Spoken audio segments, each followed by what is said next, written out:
Yeah, we have a few participants in, Good. In the room right now? I The Zoom have, room? yeah, I have Anne and Okay. Prima Pua, if those names sound familiar. Don't know. No. Is there like a regular entrance to this building? That's what we asked We Luann. walked all around too, Luann. Don't worry about it. All right. Luann, And we're on this side. I think if you come toward me, Yeah. we're behind a long table. Okay. There's a chair next. All right, Yeah. got it. I don't know, there's a chair next to me. Okay. I don't know where your nameplate is. So we can go. No, rail. Yeah, we're gonna go Get her all the way set. on this Oh, side. you're gonna go on the other side of Jim? Yep. Okay. Turn your I'm pulling my phones off or mute them. Yep. There you go, Luann. Made it. Welcome, You did. Luann. We had to send out a scout for you. Thank you, I That's appreciate all right. that. That's all right. We'll know the next time we come here, we'll know all about it. Yeah. I think I walked all the way around the building. Yeah, probably did. Probably. Probably did. Oh, my We did. God. That's for sure. But Oh, boy, almost time, huh? we got 3 minutes till showtime. Luann, the camera is on you and a microphone is, you don't have to pull it to you. Okay. All you have to do is talk, but you do have to look wonderful for the camera. And if you're prettying up right now, forget it, you're already on Yeah. camera, there's people in the Zoom room. I'm just Yeah. taking off my hat We- and sunglasses. we've to- I don't have that We've totally gone official today. on. Wow. I'm pulling my AC parka off. Yeah, but- I've gotten out of the habit of being official, I'm afraid. Yes, exactly. Yeah. Oh, well. Totally gone official. Yeah. Okay. Chair, I do see Sonho has entered the room, just for your knowledge. You have Sanho? Yes, I do. Excellent. Thank you.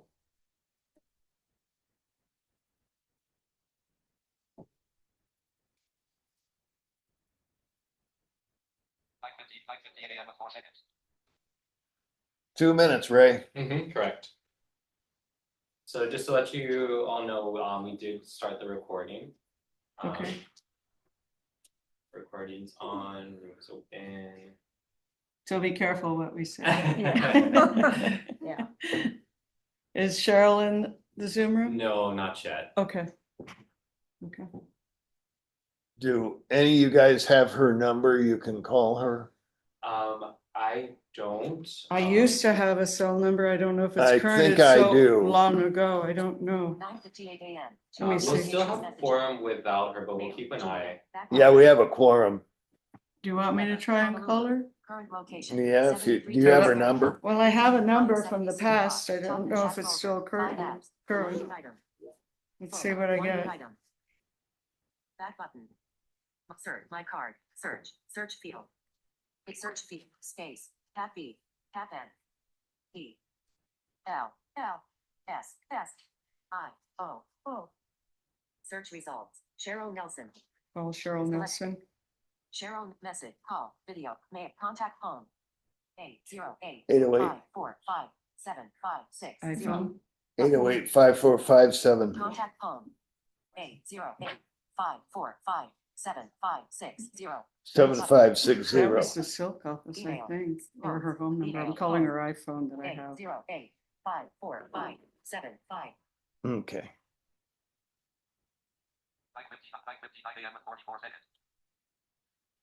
15 seconds.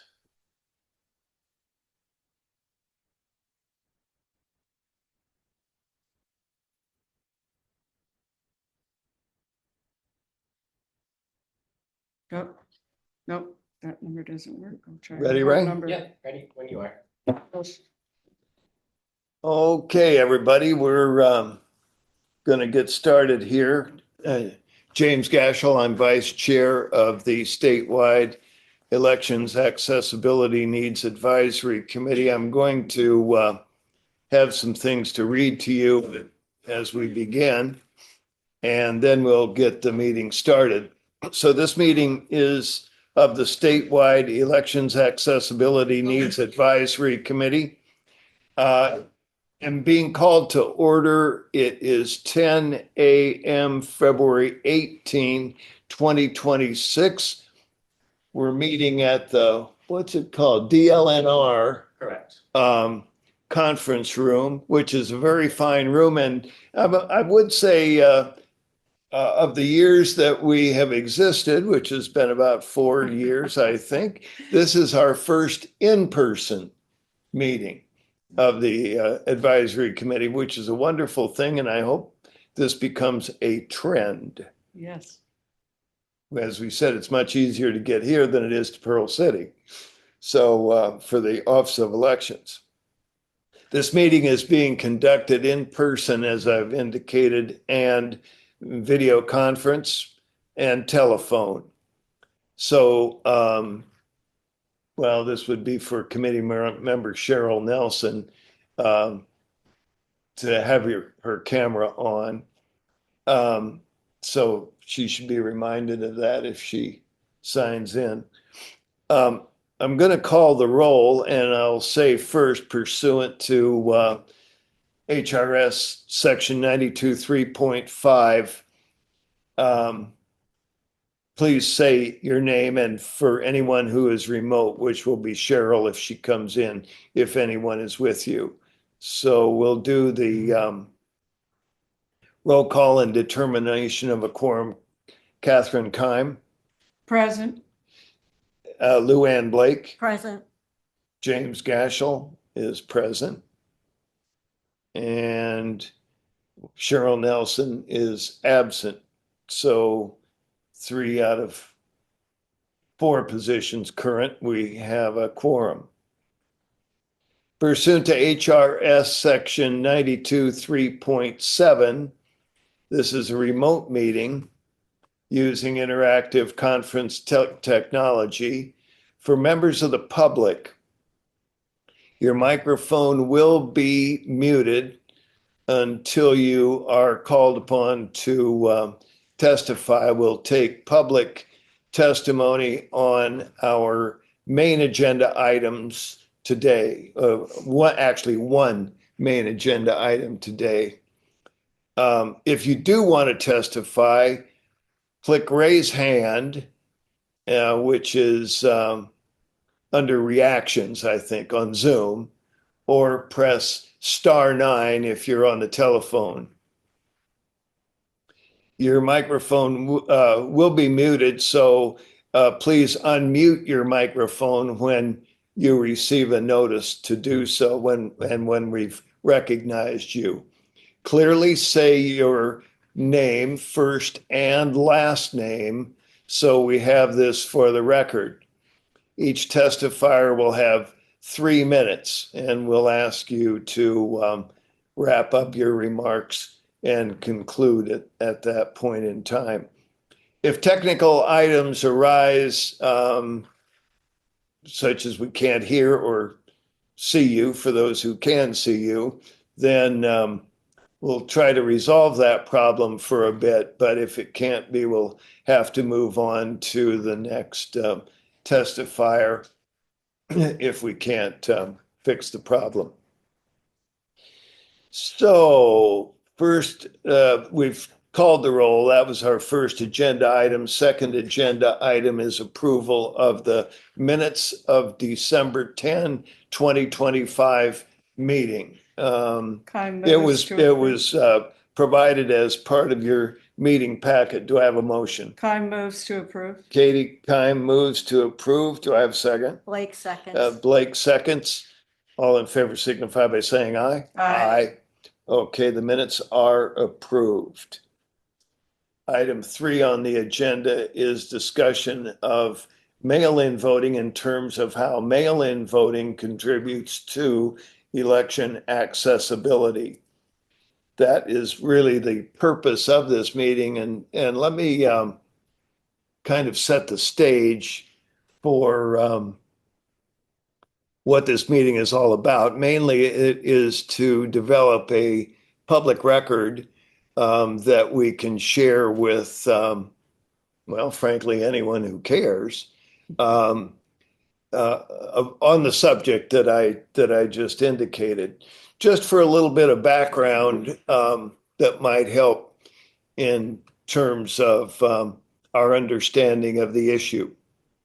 Hawaii first went to a mail-in voting system in pursuant to a law passed in 2019. So our first election under mail-in voting was 2020. Prior to that time, it was the traditional polling place system. And as far as accessibility went, at that point in time, it was the machines, accessible voting machines at each polling place, and assistance with voting if the voter needed assistance.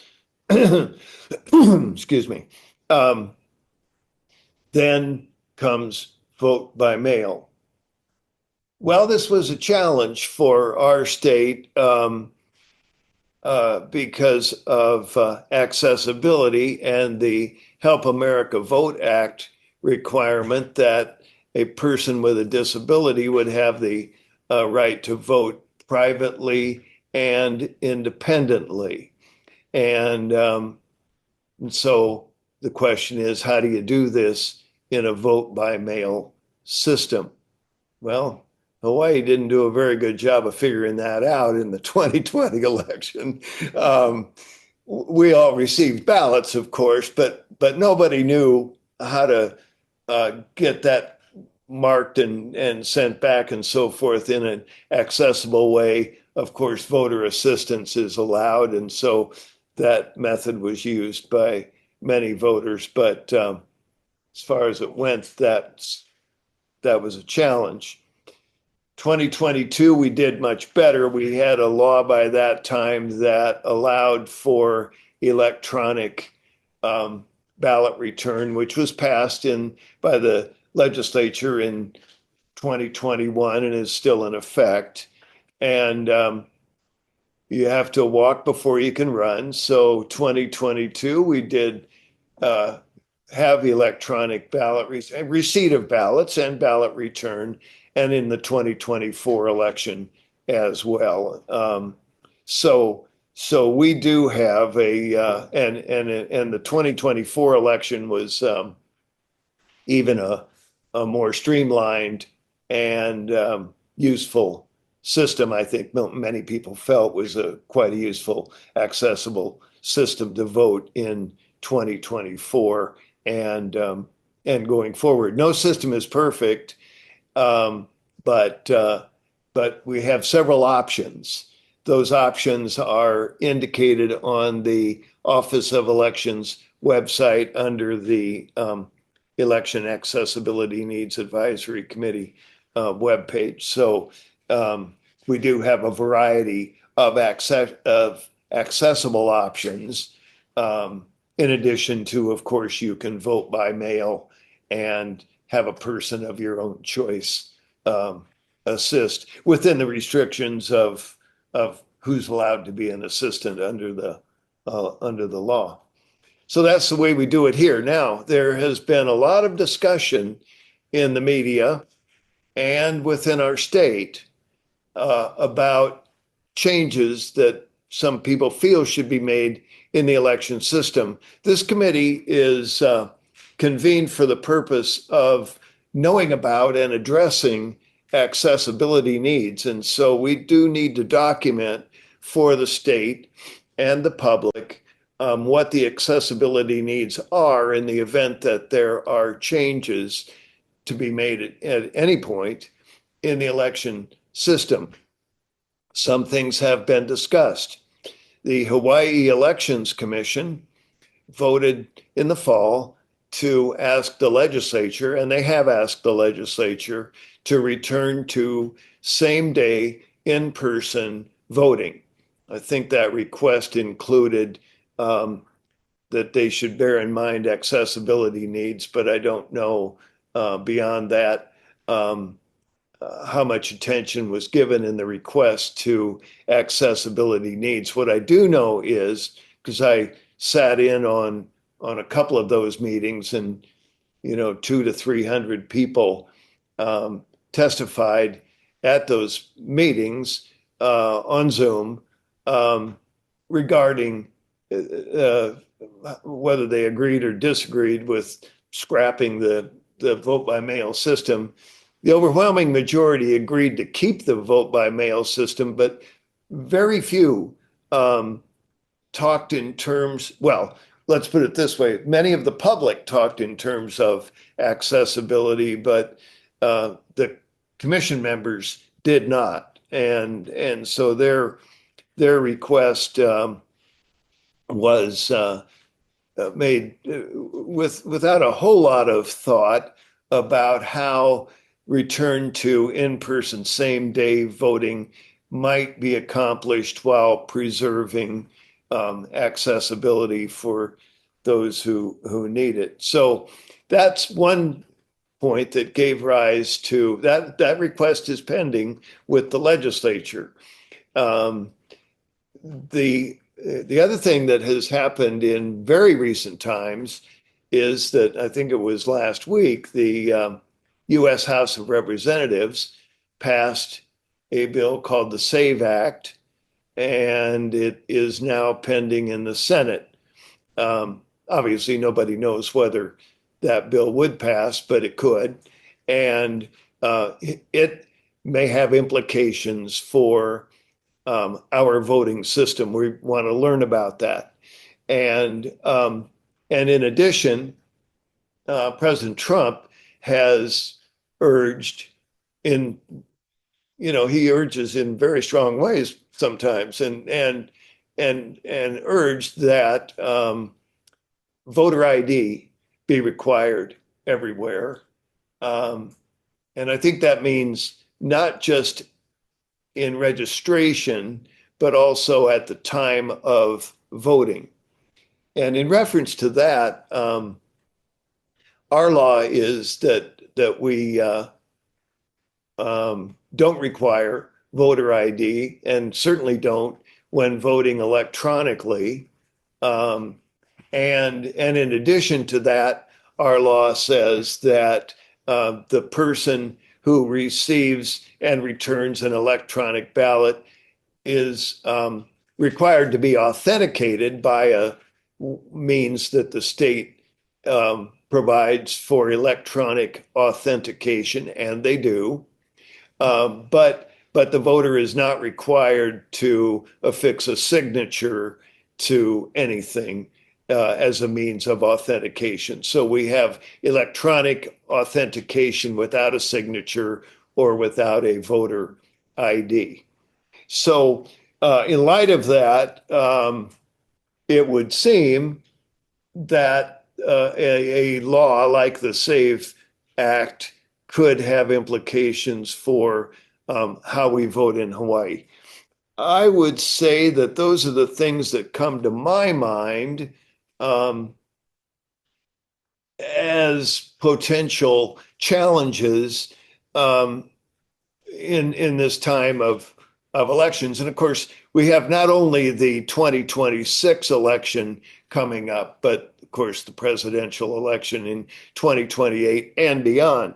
So it's not enough to establish accessibility in a voting system. It's also needful that that accessibility be retained as changes are made in the election system in a broader sense than just accessibility.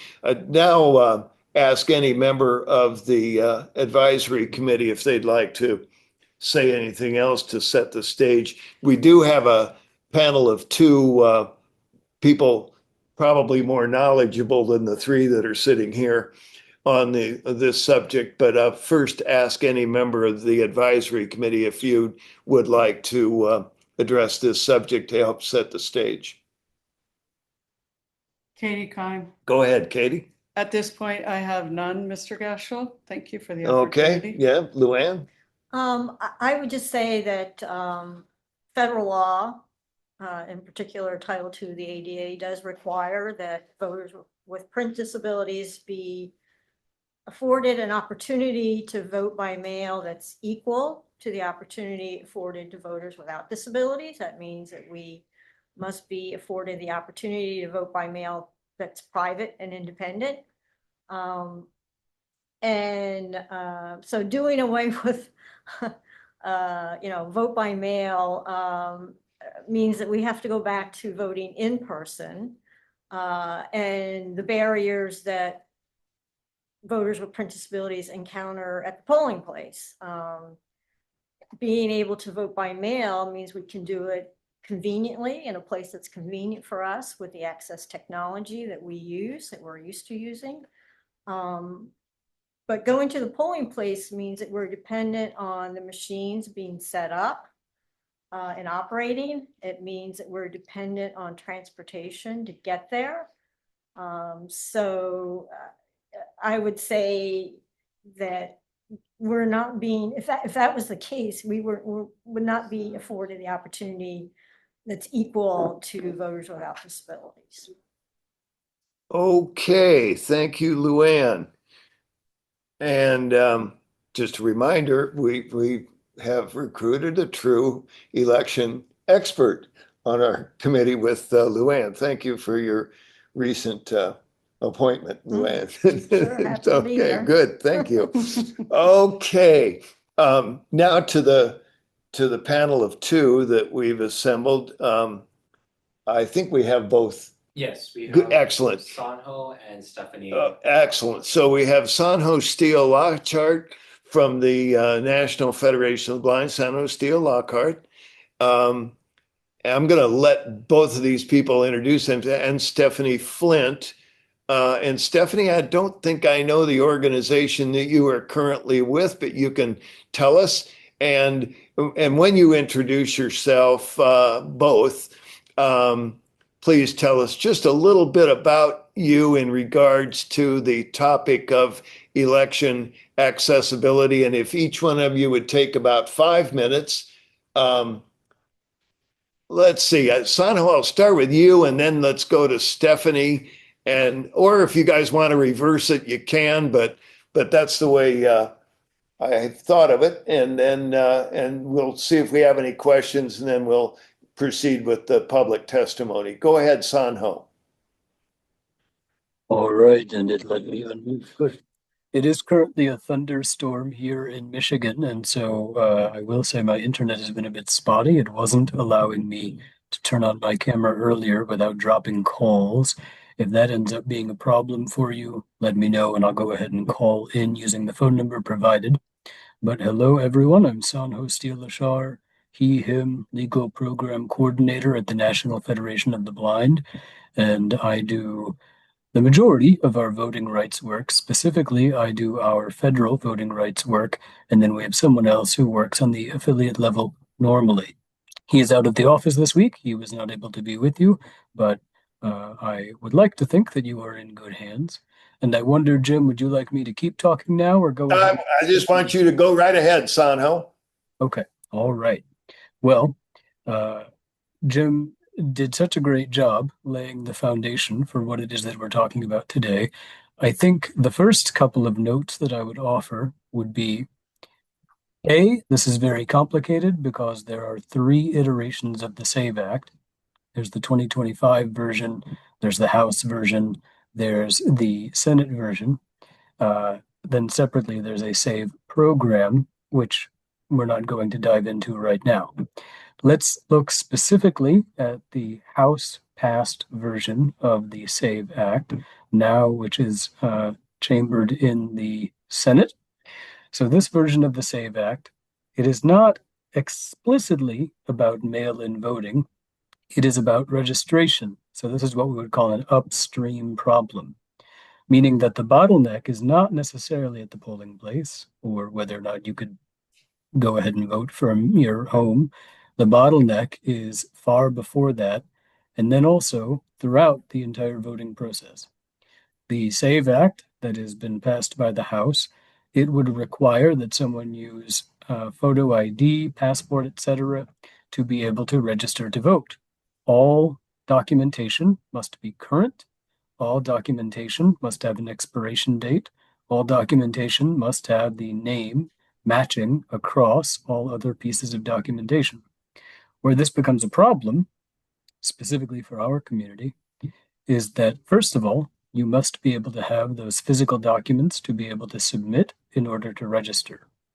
Once you have those physical documents in hand to be able to submit in order to register, you must also be able to supply any additional documentation, clarify any documentation which needs clarifying. That could involve trips out places, that could involve print paperwork that's inaccessible. Ultimately, it involves mailing things back and forth, which can present its own problems for people. And then, once you have everything squared away and you're registered to vote, you must keep that information current. So if you move, if your name changes, if you find out that on some other piece of material that comes up later, your name is misspelled or your address is wrong or whatever the case may be, then you must again take the initiative to go through and cure whatever it is that is in error on your file. That raises the question of, how do you know if it's in error on your file? We don't actually have a good answer to that yet. One way that has been bandied about is that states could have reduced ongoing notification requirements on the end user level if that state agrees to turn over its voting data and its contact information for those voters to the Department of Homeland Security repeatedly over time. Well, we can't predict how it is that any individual state would go about doing that, and so we cannot assume that that is going to be the case, whether or not we want it to be the case. And so let's put ourselves in the shoes of someone who learns either hopefully ahead of time and hopefully well in advance of voting, or perhaps when we attempt to vote, that our voting is not valid because they say, no, some piece of data was not correct. It was not congruent with some other part of the database. And so now you have all of these hoops to jump through in order to vote. Whether or not you have the ability to vote in your state by mail or electronically, that is not the core problem of the SAVE Act. The core problem of the SAVE Act is that it's going to narrow the pool of people who are eligible to vote, regardless of what the laws in their state say.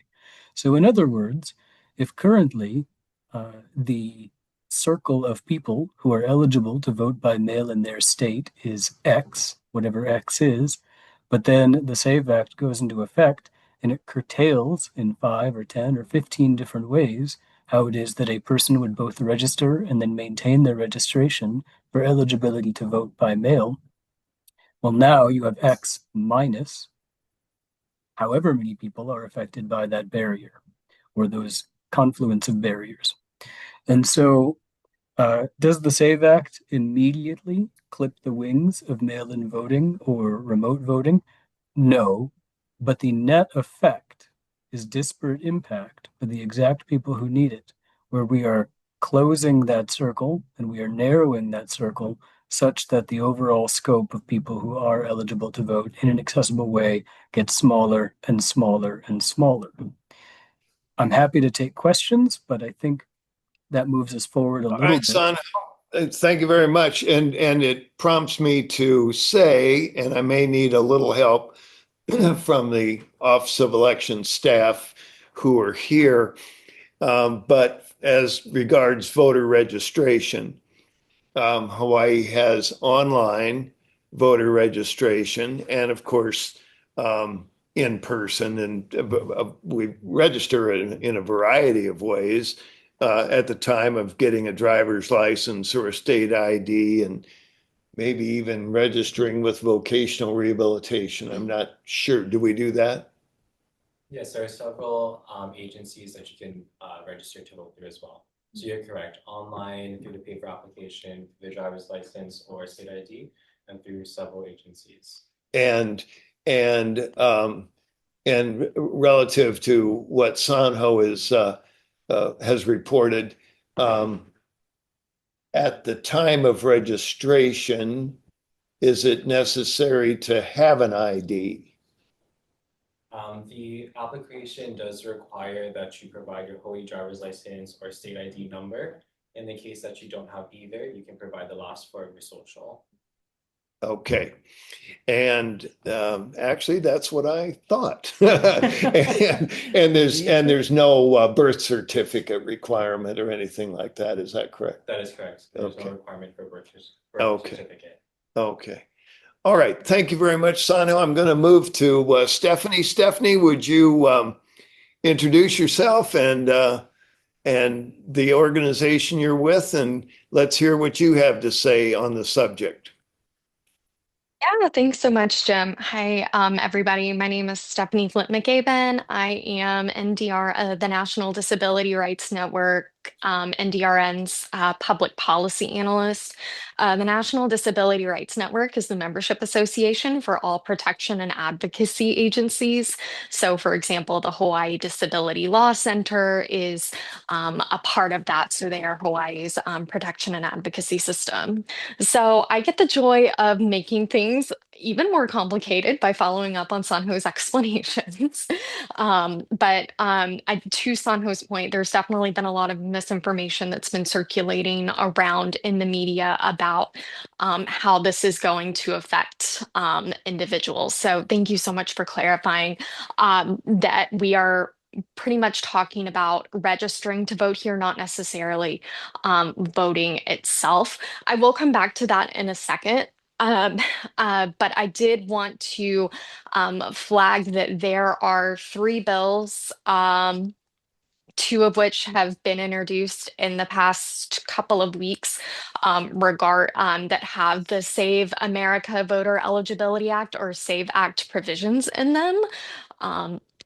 Including the Make Elections Great Again or MEGA Act, as they're calling it in the House. That's HR 7300, as well as the Save America Act in both the House and the Senate. And so, as Sanhu said, the SAVE Act did pass last week. And just to give a quick overview, again, we're just talking about the registration component. However, a couple of things that I wanted to bring to attention, particularly in some of the other bills that we've been seeing that have SAVE Act's provisions in them, is that in particular is, understandably definitely concerning, considering that Hawaii is a fully vote by mail state.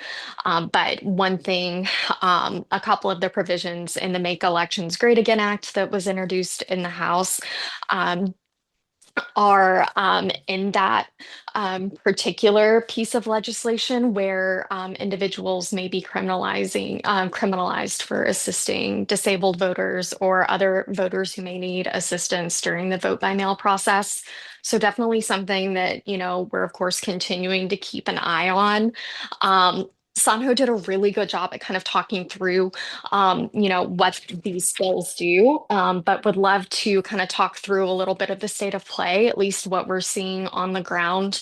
The National Disability Rights Network, as well as the National Federation of the Blind, are very involved in the National Coalition on Accessible Voting. And through that coalition, we have been writing statements opposing the SAVE Act, the Save America Act, as well as the MEGA Act as well. And I'm happy to pass that along to Jim or Luann or whomever if folks are interested in seeing that statement. It has a lot of, just different arguments that have been summarized. And I think it does a pretty good job at summarizing all three of the bills and the potential concerns that lay kind of within there. So all that to say, are there any particular questions that folks had in relation to SAVE that they wanted to ask myself or Sanhu? Well, let me just say, and then I'll ask my colleagues on the panel here, with regard to the voter assistance provision. You know, actually, it was before 1982. There was really no universal or federal provision relating to voting, if you were blind, let's say, and no absolute right to have assistance from anyone of any kind. You often could, normally could, but many states required you to have an election judges from each party to witness the assistance. The voter assistance provision was the first version of voter accessibility to be passed, at least at the federal level, way predating the Help America Vote Act, because the technology wasn't there as within the Help America Vote Act to be able to vote privately and independently. So the best we could do in 1982 was to add the voter assistance provision to the Voting Rights Act, and still exists. So they'd have to amend, I would think, the Voting Rights Act to get rid of the voter assistance provision. But as Stephanie points out, there may be provisions in the SAVE Act or the MEGA Act or one of these acts to criminalize assisting. Imagine that. That would be kind of enormous. But that has been a provision that we rely on here in Hawaii, in addition to our other accessible methods. Luann or Katie, do you have questions for either Sanho or Stephanie? This is Luann. If my memory is correct, I believe previous versions, I'm talking prior years of the SAVE Act, included a ban on electronic ballots or prohibited the use of electronic ballots.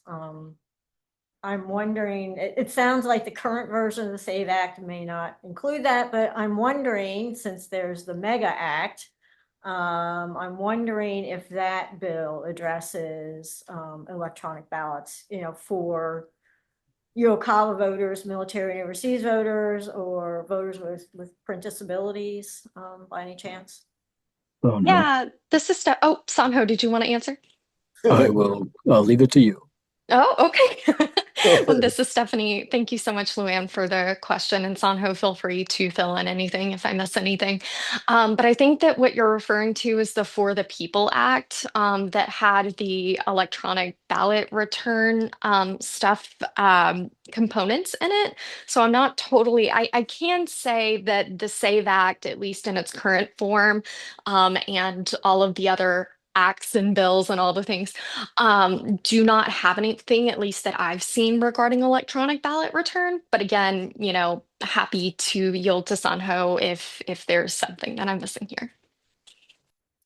Katie Kime. Go ahead, Katie. In the language currently that talks about assistance to individuals with disability in casting our ballots, it sounds very wide spectrum, or does it go into quite detail of what that assistance is inclusive of or who it might be? So if it's criminalizing a family member at home or at a poll, I'm just curious, does it go into that depth at this point in language?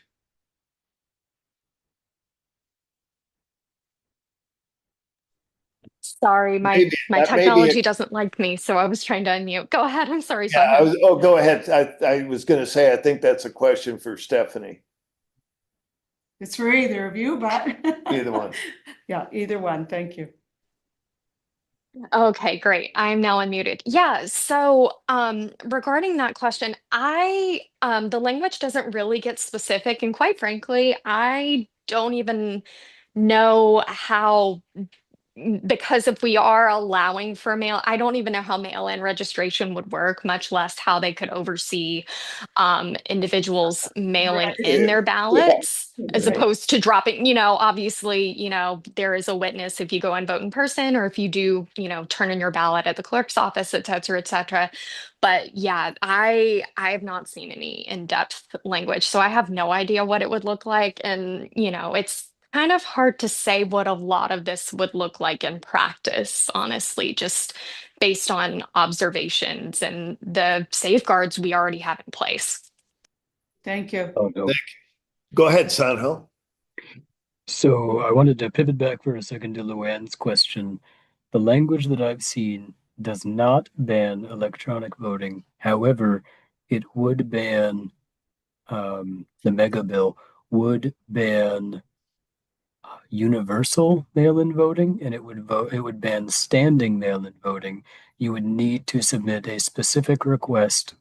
It's a little unclear from the language. Well, it is unclear from the language whether you would need to submit a specific request once and have an application and then document whatever it is that your state requires for that application, or whether you would need that for each individual election. Now, if it's the latter, that again raises the question of, but aren't states supposed to be the ones who are in charge of elections? But here again, this bill does not seem to contemplate that with any kind of granularity. Okay, so it's a good point. Let me comment just to clarify for everyone, and I'll ask the Office of Election Staff again to check me on what I'm about to say. But our law is that on the affirmation of an individual at really at any point, it can be at the point of registering for the first time or any later registration point, or maybe not in the process of actually registering, but updating your voter registration. The individual can request an accessible electronic ballot, and it's that individual's affirmation that they are unable to use the standard printed ballot that they would receive through the mail. And at that point, they're added to the electronic ballot list, and that remains. You don't have to do it at each election cycle. And once you've registered for the electronic ballot, you will continue to receive it. That part is handled by the county election offices, not the state. But nonetheless, that's the way it works. Does anybody want to, Ray or Yeah, Anthony, you got a comment? Yeah, that's absolutely correct. So either through the first time application or registration, or through updating your registration, you'll have the option to request for an electronic ballot, so long as you're disabled and unable to read a standard print. In the case of whether or not you need to continue to register or request for the electronic ballot every election, you do not need to, so long as the information remains current, right? So if, of course, you change your residence or mailing address, you want to update your information. But if everything remains the same, your email address that you receive that electronic ballot at remains the same, you do not need to make that request every election. Thank you. I'm not sure if anybody knows, Sanho or Stephanie, or anybody else for that matter, but wonder about the implications of any of these bills for online registration, which we do have. Don't know. So go ahead, Sanho. The text of the bill as passed by the House would allow for online registration. However, it would also still require that you submit the documentation that you may not already have in hand or that may be incorrect or out of date. Okay, so presumably a process of mailing it in or taking it in or something like that, but probably not electronically, right? Would that be correct? It does not say you cannot submit it electronically. It, however, would still require you to submit the material. And so if you don't have any of that material, you end up in the same accessibility conundrum that you would be in regardless of whether you're able to do it electronically. Does the material include a certified birth certificate? Yes. Is it possible to have an electronic certified birth certificate? Technically, the answer is yes, though that depends upon the state of birth. It depends upon their records department and their state law. And so whether that would be issued in the state holding the record and whether that would be accepted in the state where you are now attempting to vote is an open question. Gotcha. Okay. Yeah. Thank you very much. Any other questions from the members? Okay, I think we're ready to wrap it up with Stephanie and Sanho, unless the two of you have any other concluding comments. Sano, Go ahead, Sanho. I would just say thank you to everyone who made this meeting happen and for everyone who's keeping tabs on this. I know it's easy to think sometimes, oh, it won't be that bad or the worst won't come to pass, whatever that might be. But this is something where if we don't put pressure on them, then they can hypothetically slip whatever they want into that bill.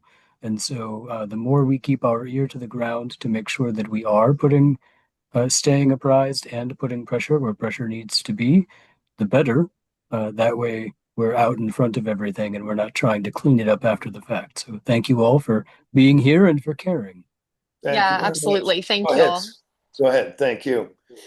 And our job here is just not to be asleep at the switch. Exactly. Basically, we have to know as changes are considered or talked about, what their implications for accessibility might be. So thank you very much. We're going to move along now to members of the public, and I'm going to ask Ray here from the Office of Elections, who's we'll say he's operating the board over here. Yeah, so Chair, we have one hand raised. We have Anne. You want to go to her first? Yeah, so I'm going to say, if you would like to speak and you're helping to build a record, we'd like to hear your thoughts on voter accessibility, your needs, but your thoughts on the implications to our vote by mail system. Then please raise your hand, and that would be done by hitting the raise hand under reactions on Zoom or by pressing *9. And go ahead, Ray, you'll recognize people. Yes, so first testifier is Anne, and doesn't look like we have any other raised hands at this Okay, moment. well, we ask that you say your first and last name, and go ahead, Anne.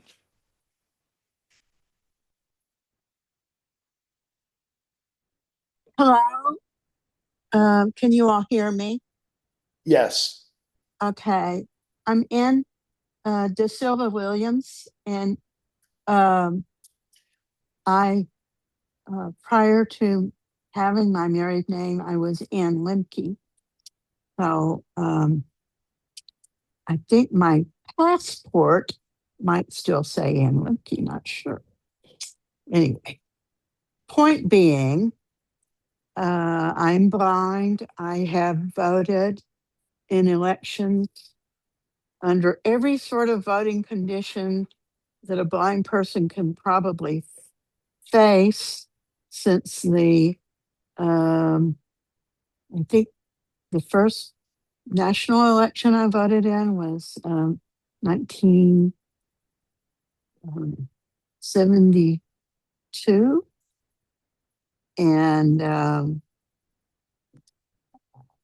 I remember having to have precinct judges be of assistance in the voting process. And one time I was having a discussion with a family member, and the precinct judge thought that the family member was going to interfere with how I was intending to vote, which wasn't true. We just argued politics in my family. And he was going to rescue me from my family, which is, but seriously, voting has been a very important issue for me. I was involved in a class action voting case in the 1990s in El Paso County in Texas. And we were successful. And we didn't know that we were ahead of times in these issues. We did not fully realize that. But the point I want to make seriously is the support of continuing to have private and independent voting, which I might add one more word, secret balloting. That's the word that we're supposed to all be guaranteed, all Americans who are eligible to vote, a secret ballot. And that means secret. That means that no one should be able to know how I vote, period. And that the checks and balances would be in the system to guarantee that. And I can tell you that the last time I voted, which was 2024, and I used the electronic system, and this means for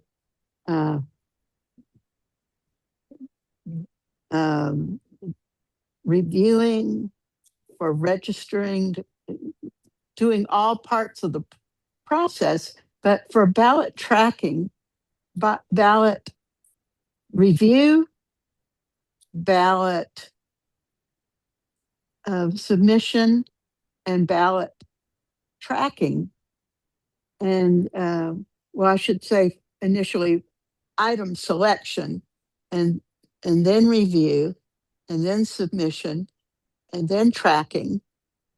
And you could have be notified of the tracking both by a number of ways, and I chose both email and text message because I thought, well, what if one doesn't work? And I got both confirmations that I had voted, and I was just delighted. The process worked.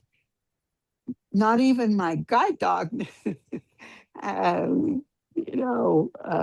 I didn't have to discuss any part of it with anyone. And I voted independently, and it was great. And I know I'm approaching the end of my time, but I just want to keep the ability to do what worked so very well.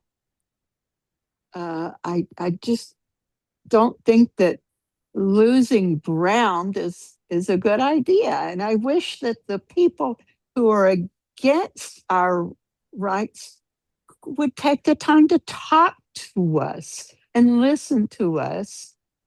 Okay, thank you. I will stand down now. Thank you, Ann. Okay, Ray, do we have next?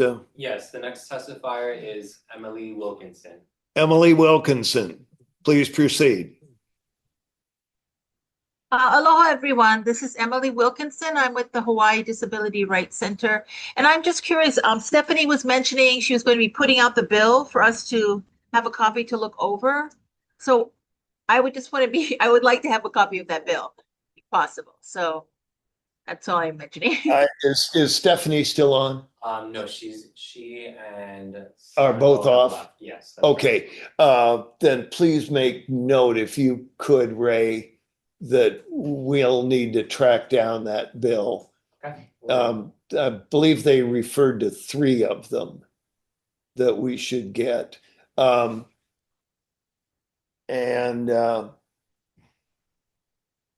we will, Okay. for sure. Thank you. Great. Thank you very much. Chair, there are no further testifiers. Okay. All right, good. And now we do have our testimony from the December 10th meeting where we had several testifiers and that was reported by the minutes. So one thing I'd like to do is in consolidating the record on this subject that we consolidate this meeting with that meeting because that also was public testimony on the same issue.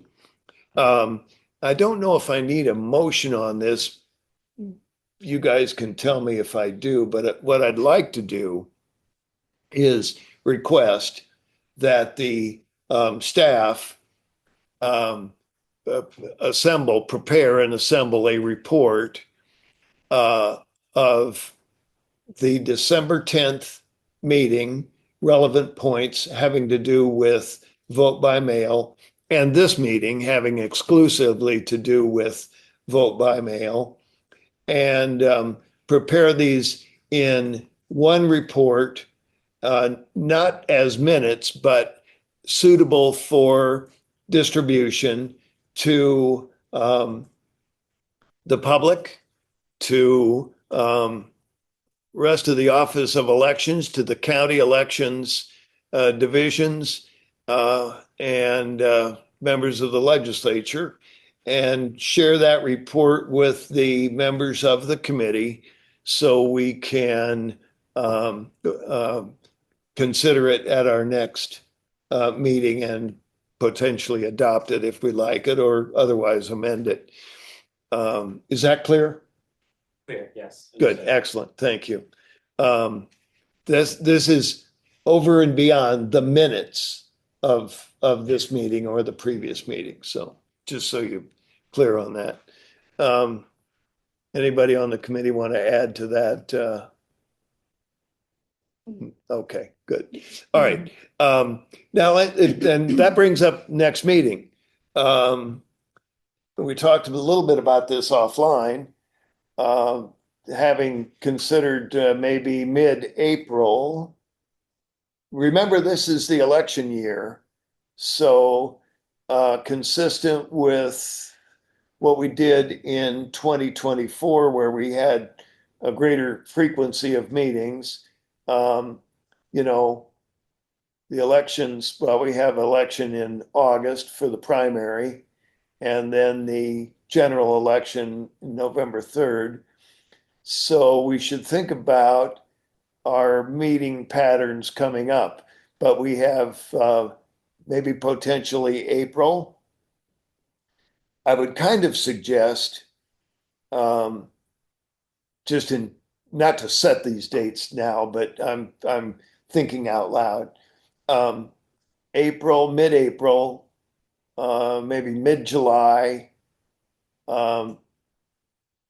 mid-September, or early October possibly, a month out before the election, and then something after the election. I know they have to put the election to bed, so maybe later on in December to kind of wrap up for the year. But that's what I'm thinking. Mid-April, mid-July, late September to early October, and mid to late December, before we get fully into Christmas, in other words. Any thoughts on dates? Katie Kime, I would Go ahead, support that thinking, Jim. I also know that the last time we had an election year, we had to also accommodate for the Office of Elections schedule and workload around those times, but that, it sounds like that would be accommodating those timelines from what we learned previously. I think it might, although the July not meeting sure. might Be too close to August. we'd have to worry about interfering with the primary election, but they Correct. can give us guidance on that. But if you guys would just kind of generally think about that pattern of meetings. Also, I would say for anyone from the public listening in that we have an open seat on the committee, and a notice for recruitment is on our website. So if you'd please, if you're interested, look that up. Luann, how are you on those dates? That sounds fine to me. I'm wondering if maybe, one of those meetings, or I don't know, maybe more than one, it would make sense to sort of provide an overview of the process, to register to vote, to vote. I don't know, if the Office of Elections could do that.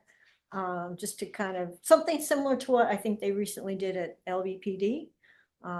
Just providing an opportunity for people to learn about the process, ask questions. Maybe if we did it in person, we could have a machine there, if someone would prefer to vote in person, they could use the machine, something like that. Sure. We could do that. Probably would be a good idea for the April meeting rather than waiting until we're right up on the election. So good thoughts. We'll tackle what's going to be on the agenda, but that would be later. I can work on that with the and of course we have to elect officers. Maybe one of the rest of you wants to be the chair. So anyway, that has to be done at probably the next meeting. So those are a couple of things for the agenda for the next meeting. Do we have any concluding public comments or testimony or anything, Ray? Anybody? No, Chair, there are no further. Okay, excellent. That's excellent. Thank you very much for everybody for attending. Having heard all of that, do we have a motion to adjourn? So moved. I have a motion from Luann Blake to adjourn. Time second. Katie Kime seconds. All in favor signify by saying aye. Aye. Aye. Thank you for attending. Meeting is adjourned. There you go.